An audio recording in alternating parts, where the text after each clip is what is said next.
ಮಂಡ್ಯ ಲೋಕಸಭಾ ಚುನಾವಣೆಯು ಕರ್ನಾಟಕದಲ್ಲಿ ಮಾತ್ರವಲ್ಲದೆ ಕನ್ನಡ ಚಿತ್ರರಂಗದಲ್ಲೂ ಕೂಡ ಒಂದು ದೊಡ್ಡ ಚರ್ಚೆಯನ್ನ ಹುಟ್ಟುಹಾಕಿದೆ.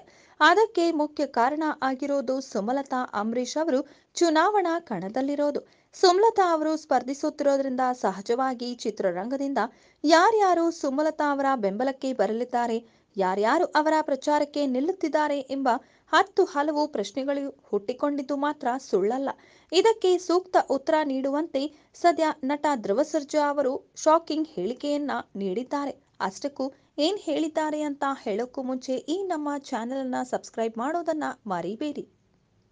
ಸ್ಯಾಂಡಲ್ವುಡ್ನ ಯುವ ಸ್ಟಾರ್ ನಟ ಧ್ರುವ ಸರ್ಜಾ ಅವರು ರಾಜಕೀಯದ ಬಗ್ಗೆ ತಮ್ಮ ನಿಲುವು ಏನು ಎಂಬುದನ್ನು ಮಾಧ್ಯಮಗಳ ಮುಂದೆ ಇಟ್ಟಿದ್ದಾರೆ ಹಾಗೂ ಚುನಾವಣೆಗಳ ಬಗ್ಗೆ ಒಂದು ಸ್ಪಷ್ಟವಾದ ವಿಚಾರವನ್ನ ಎಲ್ಲರಿಗೂ ತಿಳಿಸಿಕೊಟ್ಟಿದ್ದಾರೆ. ಇಂದು ಆಕ್ಷನ್ ಪ್ರಿನ್ಸ್ ಧ್ರುವ ಸರ್ಜಾ ಅವರು ಚುನಾವಣೆಯ ಬಗ್ಗೆ ತಮ್ಮ ಅಭಿಪ್ರಾಯ ಹಾಗೂ ತಮ್ಮ ನಿಲುವು ಏನು ಎಂಬುದನ್ನು ತಿಳಿಸಿಕೊಟ್ಟಿದ್ದಾರೆ. ಅವರನ್ನ ಮಾಧ್ಯಮದವರು ಪ್ರಸ್ತುತ ರಾಜಕಾರಣದ ಬಗ್ಗೆ ಪ್ರಶ್ನೆಯನ್ನ ಕೇಳಿದ ಕೂಡಲೇ ಅವರು ಆಲೋಚಿಸದೆ ತಕ್ಷಣ ತಮ್ಮ ಉತ್ತರವನ್ನ ನೀಡಿದ್ದಾರೆ. ಧ್ರುವ ಸರ್ಜಾ ಅವರು ಮಾತನಾಡುತ್ತಾ ರಾಜಕೀಯದ ವಿಚಾರವಾದ ಪ್ರಶ್ನೆ ಬಂದ ಕೂಡಲೇ ಆ ಬಗ್ಗೆ ಮಾತನಾಡುವುದು ಬೇಡ ಅಂತ ಕಡ್ಡಿ ತುಂಡಾದಂತೆ ನೇರವಾಗಿ ಹೇಳಿಕೊಂಡಿದ್ದಾರೆ. ಇದರ ಅರ್ಥ ತನಗೆ ರಾಜಕೀಯದ ಬಗ್ಗೆ ಮಾತನಾಡಲು ಯಾವುದೇ ಆಸಕ್ತಿ ಇಲ್ಲ ಅಂತ ಮಾಧ್ಯಮಗಳಿಗೆ ಅರ್ಥವಾಗಿದೆ.